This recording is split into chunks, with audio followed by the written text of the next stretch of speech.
Hey Jeff at King Blossom.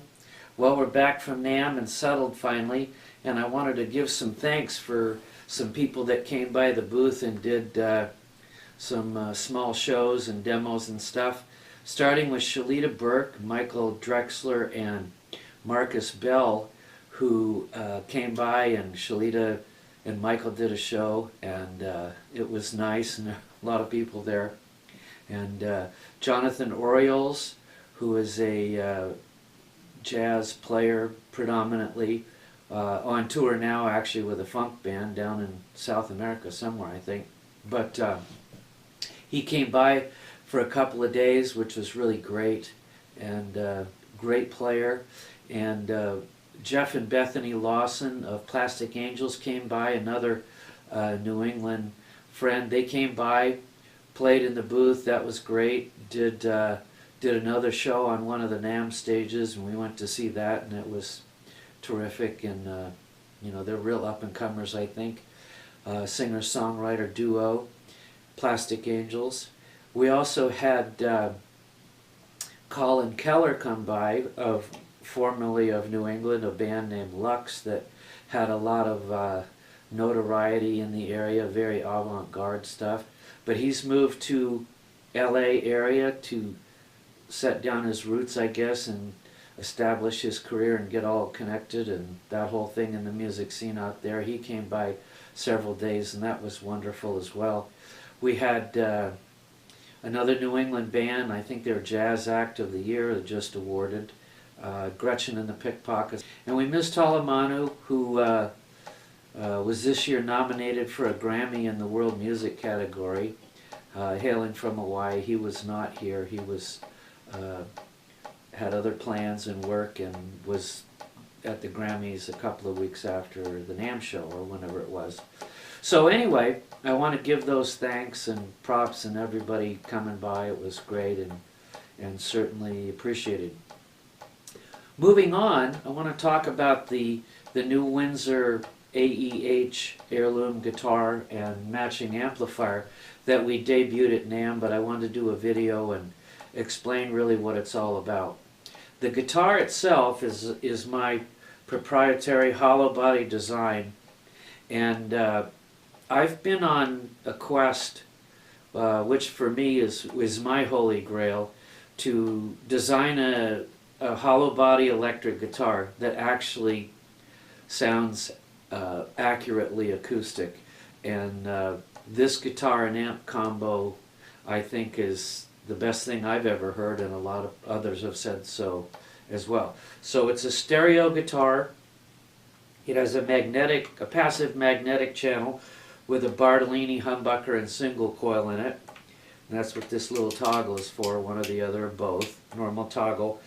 And the settings down here are for the acoustic channel, which is a powered buffered channel that incorporates a Graphtec Ghost piezo bridge here and a Bartolini jazz neck here. So that's the acoustic channel. And they're wired very simply with master volume on each, master tone on each. And this is the master toggle here, where it's acoustic, magnetic, or both. The guitar itself is mahogany neck, mahogany body, Spurzl tuners. It's beautiful. It's finished to match the cabinet here. You may have noticed that I also have a 1/4-inch jack here, and that's just for a passive output if you want to tune the guitar or play it that way without the cable. But we just offered that as a convenience for maybe a tech or somebody who's going to be tuning the guitar backstage. So out of the guitar, we have this nice dedicated stereo cable, stereo out, 18 volts in. Goes into this interface designed by 145 Gear, Eric Monty, who's helped with this whole amplifier thing, which is quite nice.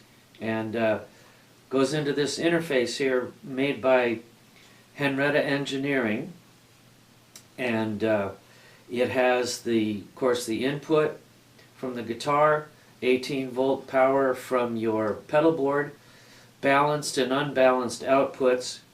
It has another buffer here if you need that. I like using it. It gives the guitar even more headroom, and a headphone jack here for your own listening that way. So you actually don't need an amp. You can just listen to the guitar through the interface here. And I decided to go with an interface versus a guitar that could be wireless, because I didn't want to cut another hole in the back of the guitar for a double battery box. But if that would be a requirement, you certainly could order one. The cover here on the amp is protects the speakers, as you'll see when I take it off, that there's no grill cloth or anything, because we didn't want anything to color the sound.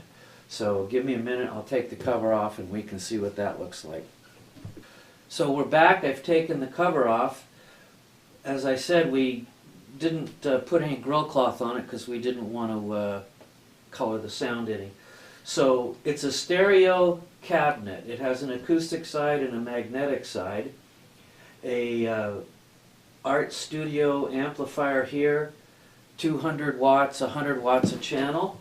An Art stereo preamp, a studio preamp here with all kinds of adjustments and presets and such.